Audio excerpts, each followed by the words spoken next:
இப்போ நாங்க டால்பின் நோஸ்ல போய் போட்டோ எடுத்து வீடியோ எடுத்து எல்லாம் முடிச்சிட்டு இப்போ கிளம்ப போறோம். இங்கதான் ஒரு ட்விஸ்ட் இருக்கு. நாங்க இங்க ஒரு 2 மாசம் கழிச்சு வந்திருந்தோம்னா அந்த இடத்துக்கு நாங்க போயிருக்கவே முடியாது. ஏன் போயிருக்க முடியாது? அந்த இடத்த பாருங்களேன், ஃபுல்லா ஜல்லிக்கல்லாம் போட்டிருக்காங்க, மேல சிமெண்ட்லாம் இருக்கு. இங்க இப்போ பாதையே போட போறாங்க. இப்போ ரோடு போட்டா நல்ல விஷயம் தான், நிறைய பேர் விசிட் பண்ணுவாங்களா நீங்க கேட்டீங்கன்னா அப்படிதான் கிடையாது.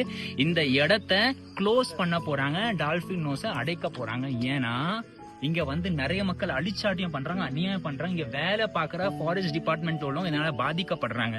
குறிப்பா இந்தியா மக்கள் தான் இப்படி நம்ம சொல்லணும் தெரியுமா? இந்தியானால இப்படிதான், தமிழ்நாடுனால இப்படிதான். இங்க ஒரு விஷயத்தை ஞாபகம் வச்சு, இங்க 3 கண்ட்ரில உள்ளவங்க விசிட் பண்றாங்க. 3 கண்ட்ரில உள்ளவங்க, அதுல குறிப்பா ஆம்பளைங்க தான் இப்படி இருப்பாங்க பார்த்தா அப்படியும் கிடையாது.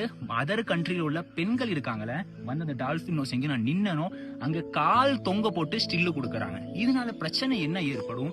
இவங்க சோசியல் மீடியால அப்லோட் பண்ணுவாங்க.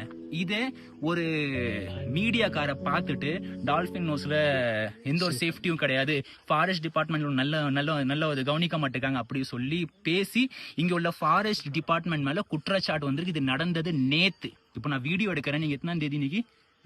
24 நேத்து நடந்த சம்பவம் இது. அதான் அந்த அண்ணன் சொன்னாங்க. நான் சொல்ல வர்றது, இங்க வாங்க, மத்தவங்களுக்கு நம்மனால எந்த ஒரு டிஸ்டர்பன்ஸும் இருக்கக்கூடாது. இப்போ நாங்க வந்திருக்கோம், 2 மாசம் கழிச்சு இதே நாங்க வந்திருந்தோம். இந்த வாய்ப்பு எங்களுக்கு கிடைச்சிருக்குமான்னு தெரியாது. அடுத்தடுத்த எங்களுடைய தலைமுறைகள்லாம் அந்த வீடியோவை பார்த்து சொல்லும். டால்பின் நோஸ் சொல்லி ஒரு இடம் இருந்துச்சு, அங்கே எங்களுடைய முன்னோர்கள்லாம் போயிட்டு வந்தாங்க. பாருங்க இந்த இடத்த அப்படி சொல்லி காட்டுவாங்க.